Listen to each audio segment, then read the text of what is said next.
Hi, my name is Daniel Popa from South Australia. I'm after making some beehive leads to go on top of the beehive. A little bit of a problem, maybe a blessing. A number of the hives have swarmed. They have not swarmed early in the spring, but kind of in the last 2 weeks or so, they have kind of taken off.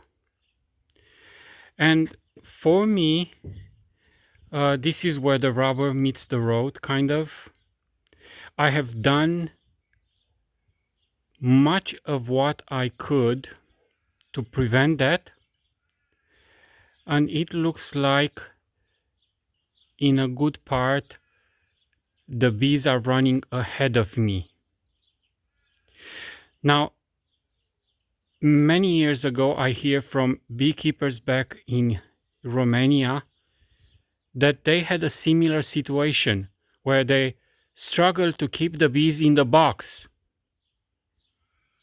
So the bees were so healthy and multiplying, and then they would swarm. Well, increasingly with what is going on in nature and many treatments because of the varroa destructor, that becomes less and less of a problem. My brother-in-law struggles to keep the bees alive. He's been in beekeeping all his life, and he needs to feed his bees in the middle of the summer. So it's a bit of a blessing and a problem. And because of that, it looks like as much as we want to be prepared, we're kind of still come short. So I have kind of run out of leads. Now the easy way is go and buy some. I must say I have a neighbor here and he bought some bottom boards. I'll just not gonna mention shop or anything because it's not that relevant. And he has come with the bottom boards and bits and pieces coming with the bottom boards. Can you please help me to assemble? They were so off from being 90 degree that I could not believe my eyes. Like 1 centimeter. This is brand new.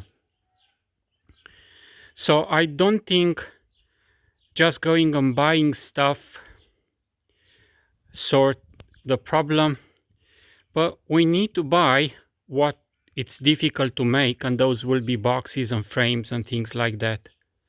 Bottom boards and leads I never bought. I make them myself, and I go cheap with the bottom board. I just ask Bunnings, can you cut it to size? And they cut off a sheet, like 12 pieces, and one piece of plywood, 12 mil thick structural plywood would be like $50. So it's like $4 a bottom board, and then I will cut myself some strips and then just staple them there and paint them. And all of my bottom boards are detachable. It's a big bonus to have a detachable bottom board, so you can reverse boxes and many other things, clean them. Just leave the box and clean the bottom board and put it back. But I never go cheap, in the sense I go to some extent of trouble for the leads. Why? Leads are extraordinarily important. I'm a painter and decorator, and in summer, sometime I have a job painting a pergola, and you talk about in the sun of the summer to be close with my head to those roof sheets. It's torturous to death. It's just unbearable. And that's why leads are so important. And all of my leads, all with no exception, would have insulation inside. Now this is some polystyrene insulation. It's maybe 15 mil thick. You could get it thicker than that, and that would be better. And you can purchase them. A friend of mine gave me few of these. He ordered hundreds or 100 or so for $1 a piece from one place in Adelaide. I don't think it's hard to find, and they just cut it to size for you. And this will not go there. You can see there is a gap. This is for different kind of leads I have used before, but these ones here, I want to make them telescopic. Why? Well, I have the material, so I'll just show you quickly. I had some of these deck boards just lying around. The wood is not new, but it's not rotted, and you can see it will still have life in it a good while. So I don't need to cut it. It's already cut like that to size. I just need to make it 45-degree, glue it.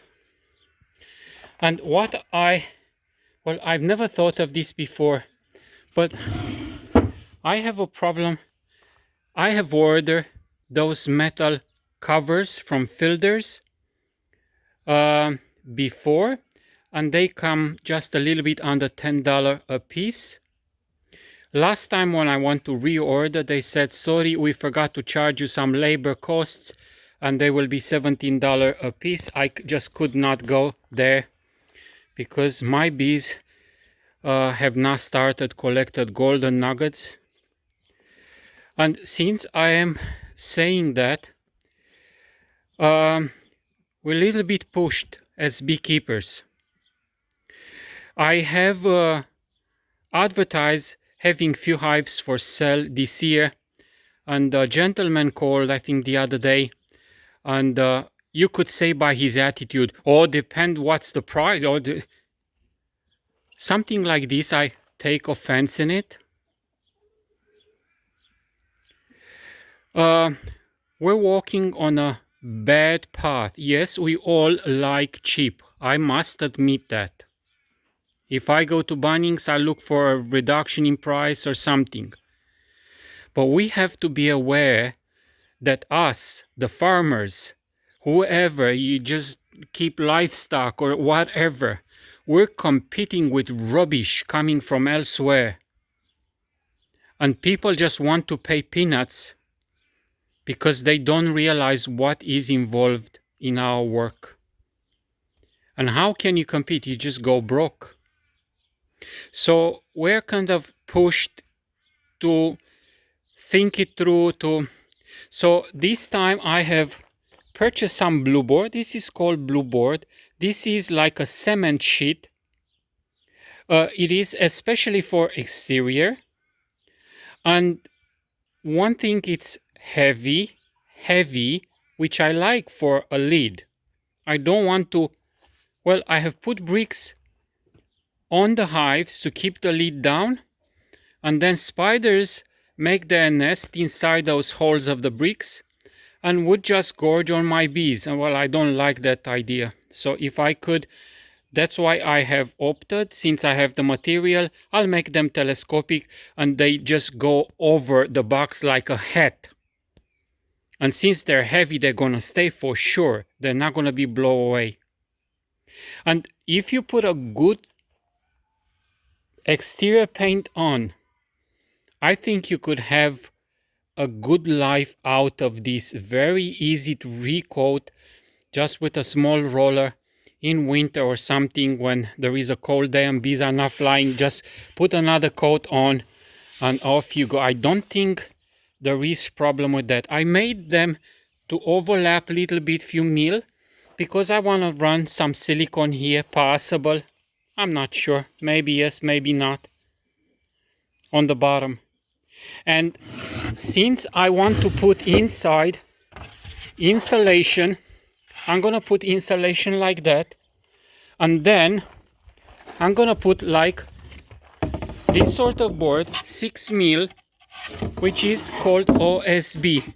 So that will go inside there nice and neat. and it's like a sandwich. It's extraordinarily important to have a good lid, not only to insulate from water and moisture, but from the harsh sun, especially if the hives are left in the sun. Well, I don't know what else to say. This material, the blue board, it is cut very easy with this tool, which is not that expensive, and it's called a scoring knife. A scoring knife.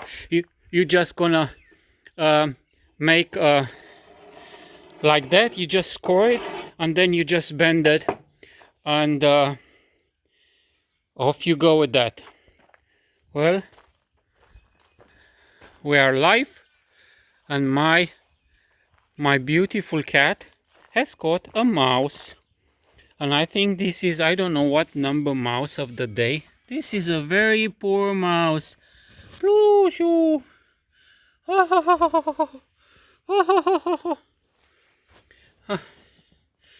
He is like a toy. Really enjoy him having around. His mother gave birth, I think must have been a stray cat, in my shed, and left him there to die when he was a couple of days old. And we pity all creatures here on this farm. So we have got attached to it. Pray that he won't be bitten by a snake, since we don't want to torture him being an inside cat. What else should I say? Well, it was cold today, and I picked up another small swarm. That's a secondary swarm.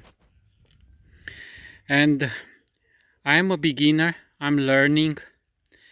And I think our challenge by far, people, well, we don't have one hive or two, which will be easy to manage. If you have more than that, and you have a full-time job and very busy, then that could be very problematic. We do put in a lot of work. It's late now at night almost, and I have not gone yet in the house, but just have a little bit to eat. Well, my cat enjoys that organic mouse. Everything is organic on this farm. Well, I would say God bless you until next time.